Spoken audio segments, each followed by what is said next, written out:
Hi, I'm James Kroniski, and today we're taking a look at what iLogic is and how it can help provide automation in Autodesk Inventor. This demo has several examples of forms and configurable models. iLogic is more than just using the parameters for building a new design. It's also about entering metadata that will later go into the bill of materials, the title block, and other downstream workflows. There are many ways to collect parameters or information from the user via iLogic forms. Input boxes, radio buttons, slider bars, pull-down menus. You can even show images so everyone can see what items they are entering values for, and obviously, the model will update as those selections are being made. You can be creative. The beauty of it is the user doesn't need to know the values behind the scenes. As the user fills out the forms, their answers will drive the parameters and variables you have put into your iLogic rules.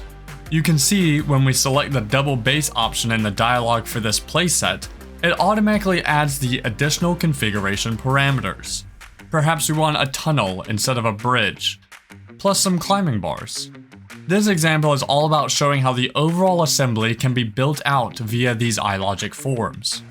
And it's not just limited to the design of components or assemblies. Remember that when you configure a new product, your simulation setup and CAM toolpaths still exist in the model. Here we're referencing the component manufacturing setup, and we'll use an iLogic form for updating a project name. This then propagates to the iProperties. Now, onto the iLogic rules editor itself. This is where you'll build and manage the rules that drive your model's behavior. If you've ever worked with visualbasic.net, this environment will feel familiar. iLogic uses a similar syntax and structure, which makes it accessible to anyone with a basic programming background. At its core, iLogic is all about applying logical conditions to automate design decisions. You can create simple rules that control parameters, suppress features, or change dimensions based on inputs. Or you can build more advanced logic to drive configurations, generate parts lists, and even interact with external data sources. It's worth mentioning that there is an initial learning curve. If you're new to coding or to Inventor's API, it takes a little patience to understand how it fits together.